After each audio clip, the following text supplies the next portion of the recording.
RS brothers లో ఆషాఢం KG sale మళ్ళీ మొదలైంది. మరెన్నో క్రేజీ ఆఫర్స్ ఖైదీ చేయండి ఆర్ఎస్ బ్రదర్స్.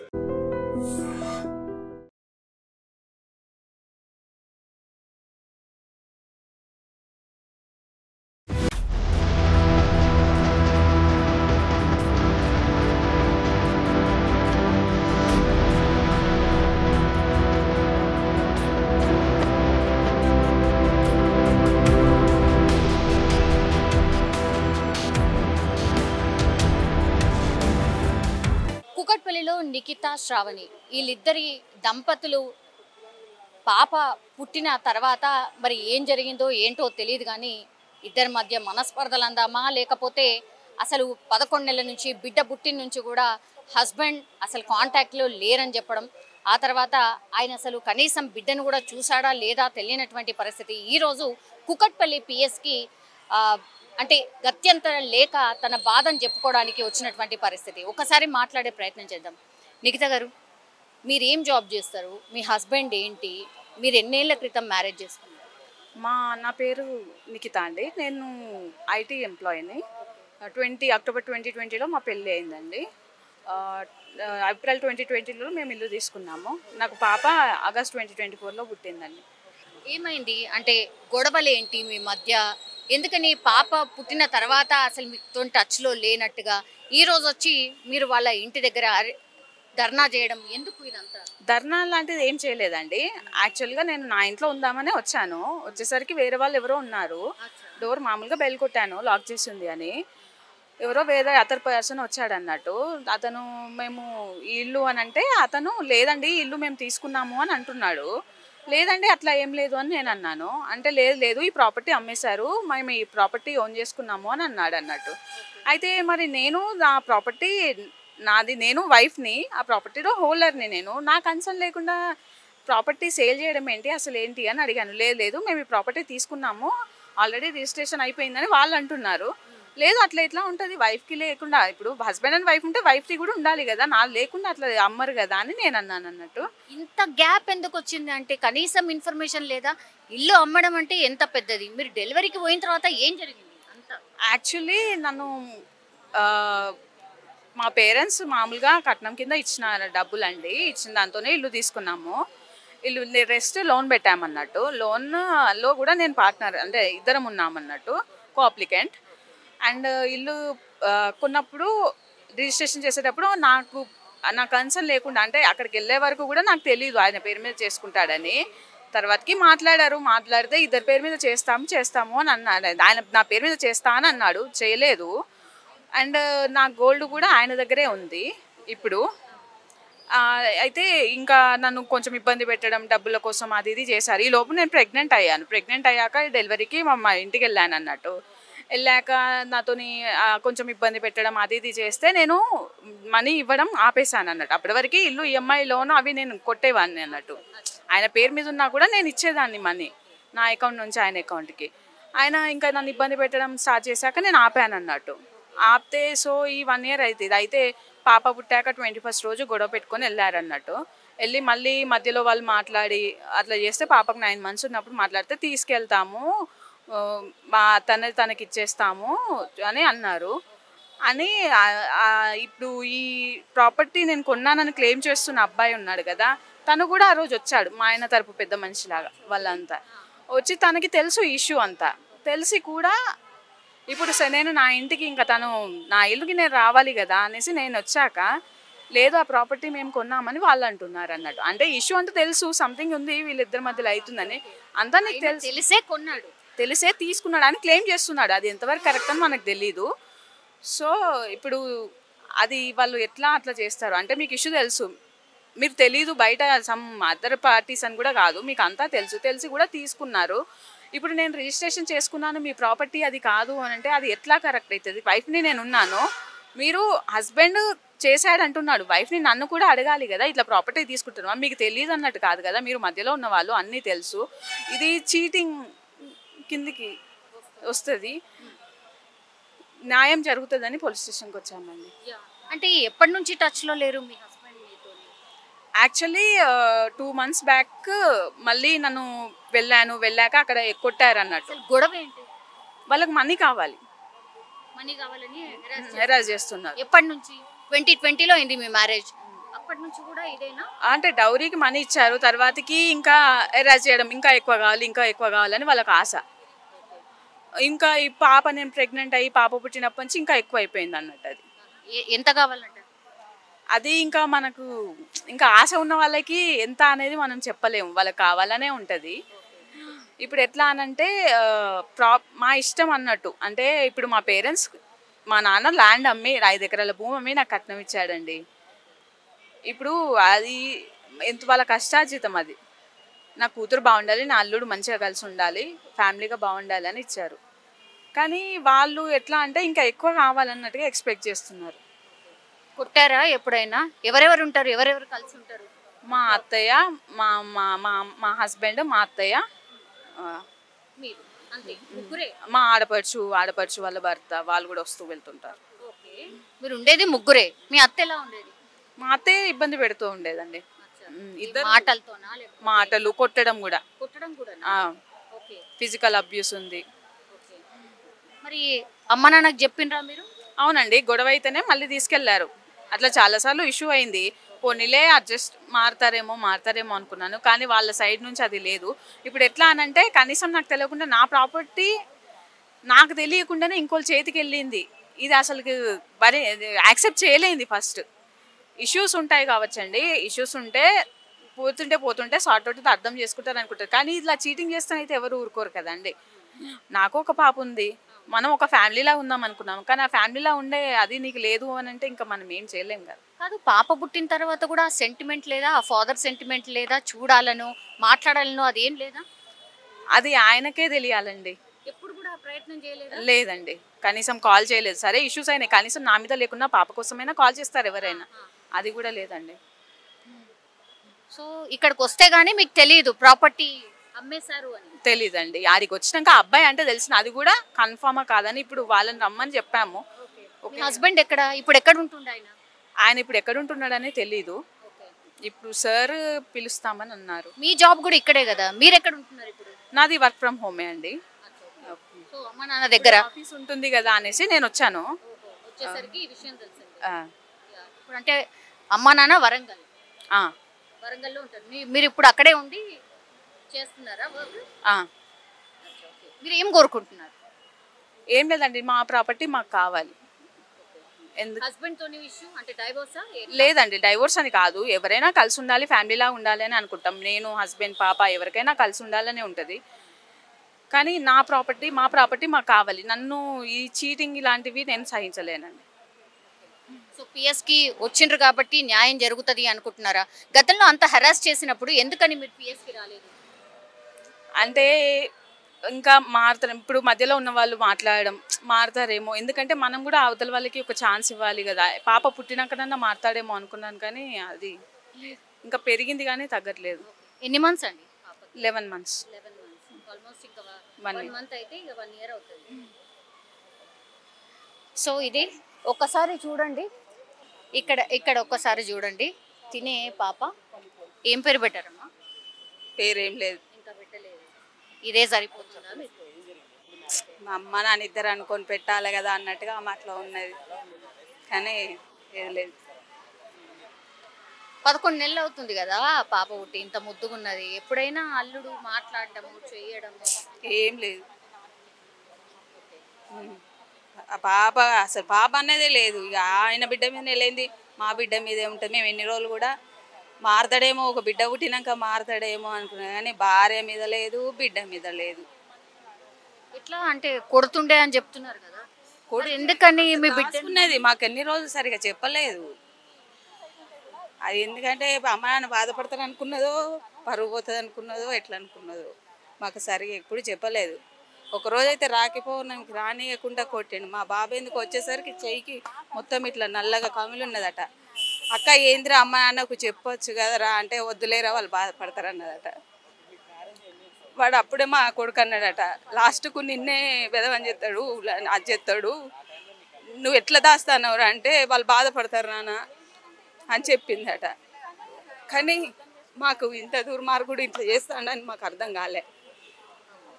కొట్టినా కూడా మా ఇంట్లో సరే చెప్పుకోలే.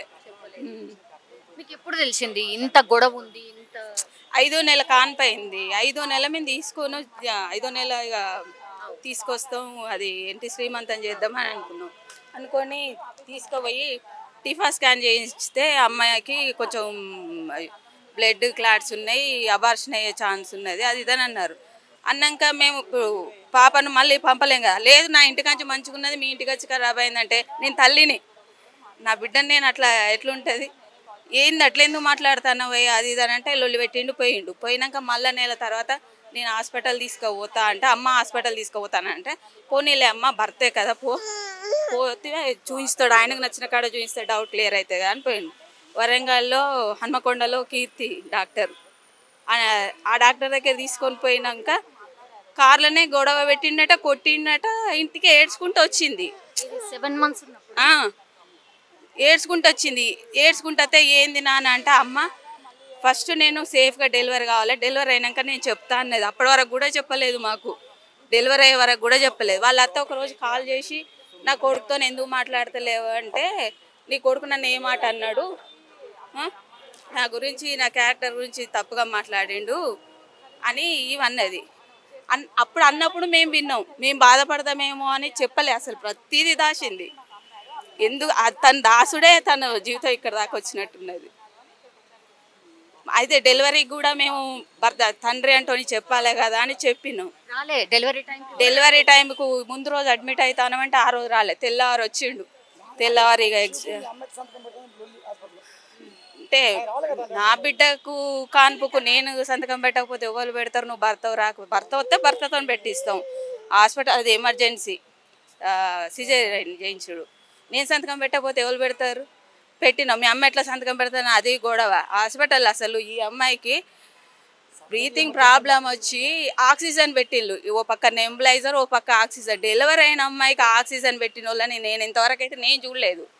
కనీసం ఒక తల్లిగా నేను బాధపడతానా, ఎట్లున్నదమ్మా అని భార్య పక్క కూర్చొని అడగలే. ఎంత బాధ ఎంత అది. మళ్ళా పురుడు రోజు వచ్చి మళ్ళీ గొడవ పెట్టుకొని పోయిండు. గొడవ కావాలనే చేస్తాండు, మాకు అర్థమైతే లేదు తను కావాలని చేస్తాడని. పురుడు నాడు గొడవ పెట్టుకొని పోయి 9 నెలల దాకా అసలు బిడ్డ అనే అది చేయలే.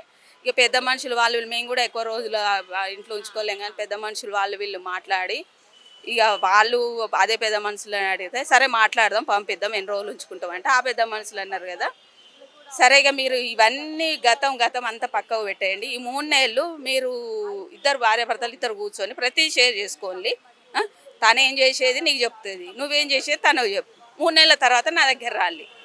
ఏమైనా ఫైనాన్షియల్ ప్రాబ్లమ్స్ అంటే మీ అమ్మ ఉన్నది కదా అన్నయ్య, మీ అమ్మ చూసుకుంటుంది, మీరు ఫస్ట్ మీరు భార్యాభర్తలు మంచిగా ఉండాలని చెప్పిండ్రు.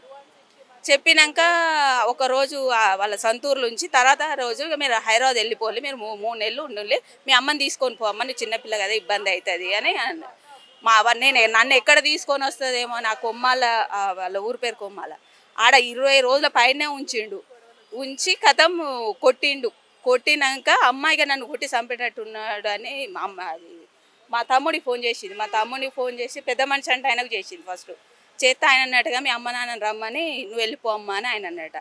మా ఆయన ఇక మా బంధువులను తీసుకొని పోయి మా బిడ్డను మేము తీసుకొచ్చుకున్నాం. ఇది 2-3 నెలల కింద. పెద్ద మనుషులు చెప్పినా వినకుండా మళ్ళా కొట్టిండు. ఏం డబ్బులు ఇస్తలేవు, డబ్బులు నీ దగ్గర పెట్టుకున్నావు, డబ్బులు ఇస్తలేవు, ఇంకా కావాలి. పెద్ద మనుషులు అసలు డబ్బుల ముచ్చటే తీయద్దని చెప్పిళ్ళు వాళ్ళు. ఫస్ట్ వాళ్ళు భార్యాభర్తలు ఇద్దరు కలిసి ఉండాలి, డబ్బుల ముచ్చట తీయకుల్లు అని చెప్పిళ్ళు. అత్తమామున్నారా? మామయ్య లేడు, అత్తే అంతా చేసేది. పెద్ద మనిషి అంటే ఎవరంటే ఇప్పుడు బీజేపీ లీడర్ రాణి రుద్రమ ఉన్నది కదా, వాళ్ళ నాన్న మాకు బంధువు అవుతాడు, మా నర్సంపేట. ఆయనే మాట్లాడిండి ఇదంతా.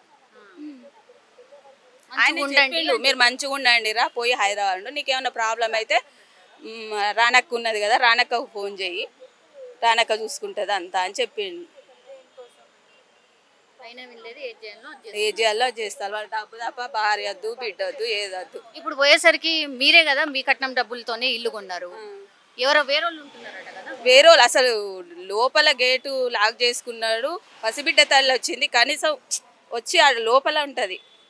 తర్వాత ఎవరు కొన్నారో ఎవరు చేసిళ్ళు అని అంటది. ఆ నిల్చున్న ఆయన కూడా ఈ పెద్ద మనుషులు మాట్లాడిన రోజు వచ్చిండమ్మా, నువ్వు వచ్చినావు కదా ఆ రోజు అంటే నేను వచ్చిన. మరి పెద్ద మనుషులు ఏం చెప్పిళ్ళు 3 నెలల దాకా ఏ విషయాలు వాళ్ళకి అసలు ఫైనాన్షియల్ విషయాలే రావద్దు, వాళ్ళు భార్య భర్తలు కలిసి ఉండాలి అని చెప్పిళ్ళు కదా అంటే నేను వినలేదు అంటాడు. ఈ కొన్నాడు అన్న ఆయన కూడా వచ్చిండు. ఇష్యూ ఉన్నదని తెలుసు, గొడవలు ఉన్నాయని తెలుసు. మరి ఈ డ్రామా ఏంటో మాకు అర్థమైతలేదు. బిడ్డను మేము నమ్మించినాం, బిడ్డను నమ్మించినాం, పైసలు కూడా నిన్ను నమ్మించినాం నీ పేరు మీద పెట్టుకుంటే. అది ఎట్లా న్యాయమో మరి ప్రపంచం మీద. మా బిడ్డకైనా అది ఇంకో తల్లిదండ్రుల తప్పు చేయొద్దు.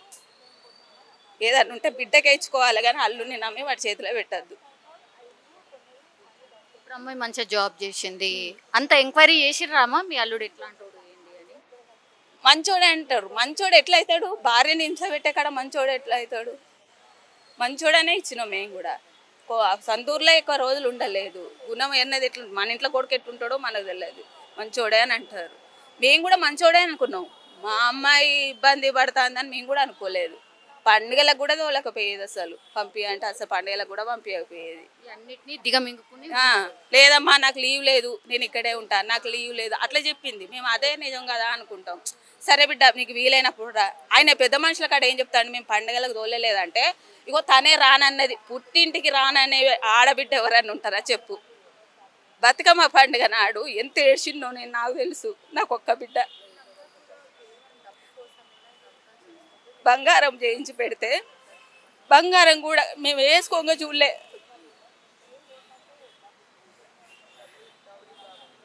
జీవితాంతం సంపాదించుకున్నది నా బిడ్డ సుఖపడుతుందనే కదా ఇచ్చుకున్నది. ఇందుకేనేమో ఆడోళ్ళు పడుతా అంటే ఆడబిడ్డ వద్దు అని అనుకునేది. ఇప్పుడు పిఎస్ దాకా ఎందుకు వచ్చిరమ్మా? అంటే గతంలో కూడా చాలా గొడవ. ఇంటికి ఇక అమ్మ నేను ఉండను ఎన్ని రోజులు అని ఊళ్ళో ఉంటా, ఇక నేను నా భర్త నా ఇంటికి నేను పోతా అని వచ్చినాం. మేము వచ్చేసరికి మా ఇల్లు ఆ ఇల్లు అని అనుకుంటాం కదా. నేను నా ఇంట్లో నేను ఉంటా, ఇక ఆయన ఇష్టం, ఆయన ఎప్పుడన్నా రాని, ఆయన వస్తే నేను భర్త అని కాదన్నాను. మేము పోయి ఉన్నాక ఆయన రాకుంటుంటాడా? నేను ఆ ఇంటికి నేను పోతా అని వచ్చింది. అది వరకు ఆ ఇంట్లో ఉన్నది తన ఇల్లునే వస్తుంది కదా. వస్తే లోపల లాక్ చేసి ఉన్నది, లోపల లాక్ చేసినది. అబ్బాయి అస్సలు తిత్తలేడు. బిడ్డను పట్టుకొని ఆ గేటు ముందు నిల్చున్నది. కనీసం ఆ అబ్బాయికి ఎంత కనికరం లేదు. తన అక్కో చెల్లో తన బిడ్డ ఒక ఆడబిడ్డ చంటి బిడ్డను ఎత్తుకొని వచ్చి లోపలికి కూడా రానియలేదు. ఏం కోరుతుండ్రమ్మా? ఏం కోరుతున్నారు? ఇక అది ఆ అమ్మాయి ఇష్టం. మా అమ్మాయి బాగుండాలని మేము కోరుకుంటాను. ఎందుకంటే భార్య భర్త కలిసి ఉండాలనే మేము ఇక్కడ దాకా వచ్చినాం. మేము ఇంకేం కోరుకుంటాం?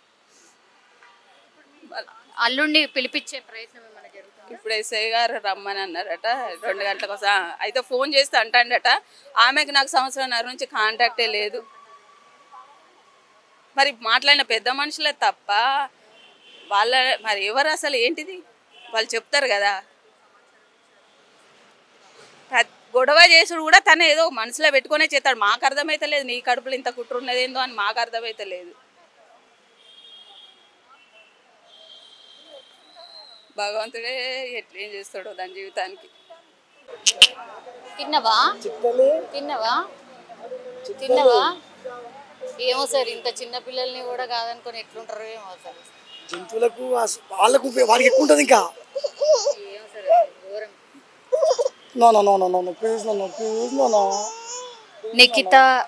నిఖిత వాళ్ళ ఫాదర్ వాళ్ళ మన్మరాలతో ఉన్నాడు. ఇంత చిన్న పాపని వదిలేసి వాళ్ళ ఫాదర్ ఇంత ఇష్యూ నడుస్తుంది సార్. ఏంటి మీ బిడ్డ పరిస్థితి ఏమనుకుంటున్నారు ఇప్పుడు? ఏం లేదు, మేము చదువుకుంటాం. విధవలకు ఇచ్చి తప్పు చేసినామని బాధ తప్పే ఉండదు. ఎందుకంటే ప్రతి తండ్రికి ఈ కడుపుకోతే ఇంత అవస్థ ఎందుకు, ఇబ్బంది ఎందుకు? మేము తిండి తినకుండా వ్యవసాయం చేసి 10 రూపాయలు కుప్పేసి మా నాన్నగారు వేసి మేము వేసి పిల్లల భవిష్యత్తు మంచిగా ఉండాలని ఇప్పుడు ఇచ్చే కట్నం కంటే నా బిడ్డ బాగుంటే ఇంకా మేము చూసుకునే వాళ్ళం కదా. నాకు కొడుకు సంవత్సరానికి 1.5 కోటి జీతం. అన్ని వాళ్ళు చూసుకుంటారు. వాళ్ళ అమ్మకి ఏసీ కావాలంటే ఏసీ పెట్టిండు, డెలివరీ టైంలో ఇబ్బంది అవుతుందంటే నా బిడ్డ ముడ్డు బట్టలు వినలేదురా అమ్మ అని చెప్తే మరి వాషింగ్ మిషన్ వచ్చిండు, వాటర్ మంచిగా ఉంటే గీజర్ కొని వచ్చిండు, ప్యూరిఫైర్ కొని వచ్చిండు, అన్ని పెట్టిండు వాళ్ళ అమ్మ వీళ్ళకైనా. మేము 21 చేస్తే 1,00,000 రూపాయల బంగారం పెట్టినాం ఈ పాపకు. మా అల్లుడు 5,000 రూపాయల బంగారం కూడా పట్టుకొని వచ్చిండు. మాకు ప్రేమలు ఉండే, మాకు ఆప్యాయత ఉండే, డబ్బుతోనే ఉన్నది. మంచిగా జాబ్ చేస్తుంది, మంచిగా చదివిపించిండ్రు బిడ్డని కూడా. అసలు ఆమె సపోర్ట్, ఆయన సపోర్ట్ చేస్తే నా బిడ్డ జీతానికి 1,00,000 రూపాయలు దాటు. మొత్తం అంతా పైసా అంతే. పైసా అంతే, వాళ్ళకి డబ్బే మూలం. దాని మళ్ళీ దీనికి కారణం ఒక ఈయన ఉన్న వీళ్ళ అమ్మే కాదు, వీళ్ళ బావ వీళ్ళ అక్క కూడా సేమ్ అదే పరిస్థితి. వాళ్ళ ప్రతిభావంతో అది చేస్తున్నాయని. ఇప్పుడు ఎట్లా సార్ మరి పిఎస్కి వస్తాడట మీ అల్లుడు, ఏమైనా మాట్లాడతారా? మాట్లాడేది ఏం లేదు. నా బిడ్డ ఇప్పుడు నేను ఇక్కడ ఇప్పుడు నా హృదయం కరిగి నా బిడ్డ జీతం బాగున్నా కూడా అల్లుడు మంచిగా కొనాలని అనుకుంటా, కానీ ఒకవేళ కర్మకాలు పంపిస్తే నా బిడ్డ శవమే వస్తుంది ఇంటికి. ఎందుకు అట్లా అంటున్నారు? కాదు, ఇప్పుడు నా బిడ్డ ఇదేమో చెప్తుంది, నాన్న నేను బతకలేదు, నన్ను చంపేస్తాడని పట్టుకొచ్చుకున్న 10 మంది తీసుకొని పోయి అది రానియలే.